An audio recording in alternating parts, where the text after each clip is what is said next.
Hi everyone, in this video I'm going to be giving you 5 things that you absolutely must know if you're thinking about moving to London and you want to get prepared. So stay tuned.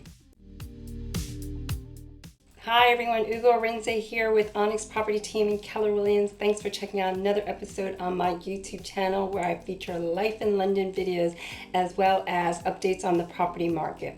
In this video, I'm going to share with you my 5 tips on that you absolutely must consider if you are thinking about moving over to London. The first one is that you definitely do not need a car. When I moved over 11 years ago, I had a big SUV. I was moving over from Washington, D.C. I really thought, and D.C. is kind of a city that, okay, London, I'm going to need a car as well. But boy, I'm so glad that I did not bring it over. The hassle of owning a car here is so significant that it's really not worth it. Between the excellent public transportation systems and what they've got going on here, you're really going to feel like you don't need a car. First of all, the reality at this point is the price of gas, as we say in America, but petrol here, is averaging 1.84 pounds per liter.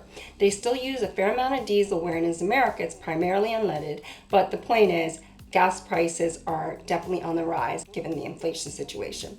There's also a big push for electric cars in this country, and there's even a congestion charge of 15 pounds per day if you drive a non-electric car within the congestion zone of primarily Zone 1. But beyond the congestion zone, they've actually now created an ultra low emission zone area, and if your car doesn't meet those standards, the daily charge is 12.5 pounds per day. As I mentioned, between the public transportation system, Uber, black taxis, and using a zip car, you have, access to great transport to get you around the city.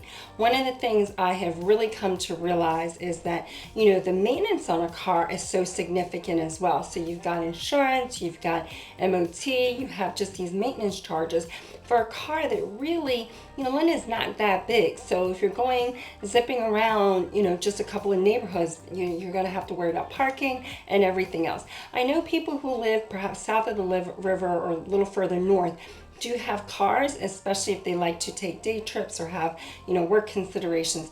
But again, when you look at the economics of it, oftentimes it's just not worth having a car in London. Number 2 on my list is get used to the concept of council tax. Beyond navigating where to live and figuring out your budget, make sure you factor in council tax.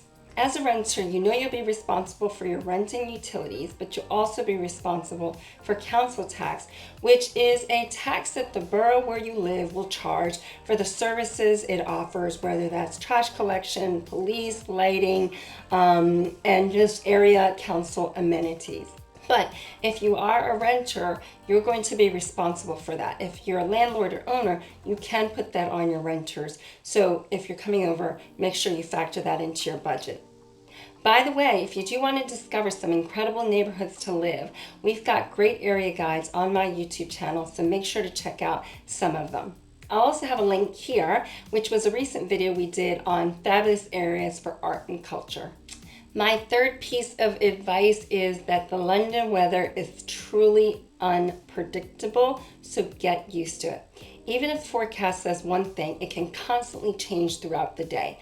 Honestly, I've never looked up at the sky more than living in London trying to figure out what's happening next. On the one hand, obviously everybody knows that London rains, but London's rain is not like a deluge of rain. I've actually seen statistics that say Atlanta, Georgia gets more, average rainfall in the course of a year than London does. Our rain is just often gray, annoying, little spitting rain. Sometimes you see the rain before you feel it. Sometimes you feel it before you see it. So I always pack an umbrella no matter what size bag I'm carrying, because the moment I don't, that's definitely when I'm going to get caught. Also, in terms of temperature, it doesn't really snow here. I've lived in London for 11 years, and I can honestly only remember 3 times where it truly snowed and felt like it stuck.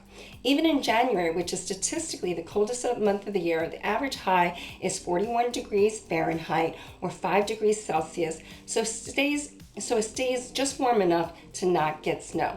So winters here don't really bother me that much. I know it gets dark around 4:30 and not get light in the morning until about 8:30. But you know what? It's winter time and I'm not a big fan of snow, and as they say, you can travel for your snow.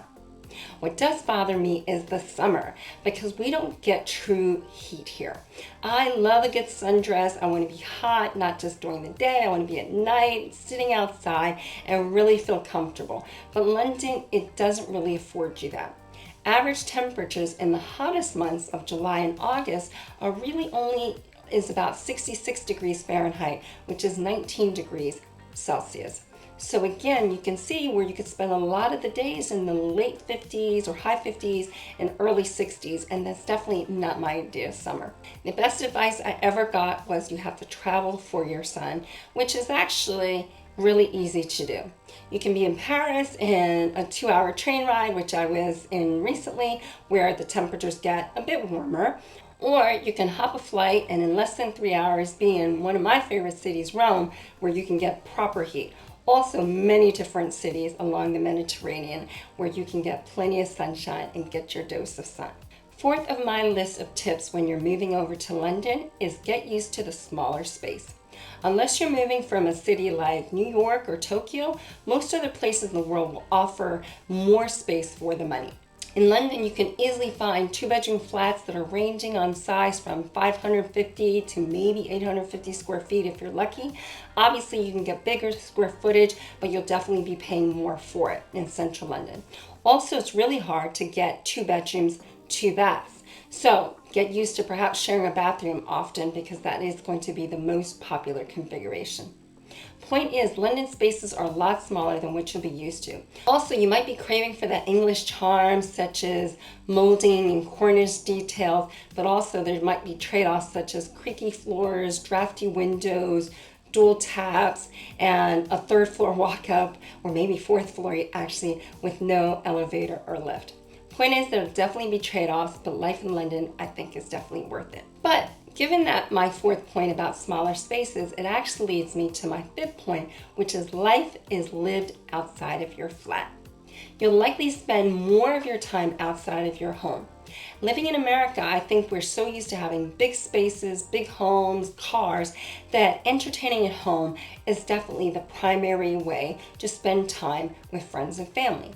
Not so much here in London. I think it's because A, we're all so scattered in different parts of town, and B, our spaces are so much smaller, we tend to more congregate together in public spaces. Obviously, the English pub is a classic establishment and part of society for really good reason. They're open almost all day long. And it's super easy to grab a pint, sit with friends. Outdoor seating is super popular. It's just so easy to come together. The other way you can really experience friends and family, obviously, is fabulous restaurants, but it's also through private members clubs. I'm a member of Home House, and it's a great place to spend time, invite people over, and you can really spend hours there and not really feel like you have to move or, overspend, but really kind of have loungy, comfortable space to connect with others. Of course, London also has incredible parks and green spaces, which makes living outside of your flat super enjoyable. Obviously, through COVID, we've come to experience how much we do need our interior spaces, but I'm so grateful to live in a city where statistics show 75–80% of the population are within a 10–15 minute walk to the closest green space. So again, makes living outside of your flat or your home that much more pleasant. So I hope you found this video helpful in terms of my 5 suggestions about things you need to know if you're moving to London. If you want to know more about life in London, make sure to check out so many of the other videos we've got featuring restaurants, parts of town, green spaces, and what makes living in London so very unique. If you did like this video, please make sure to hit that like button, make sure to share it, and if you want to see more about daily London life, check me out on my Instagram channel, which is Onyx London Life. See you in the next video. Thanks so much for watching. Make sure to check out my other videos on my YouTube channel where I share great tips and information about the London property market and living in this fabulous city. So that's Arinzeh with Onyx Property Team and Keller Williams. Bye for now.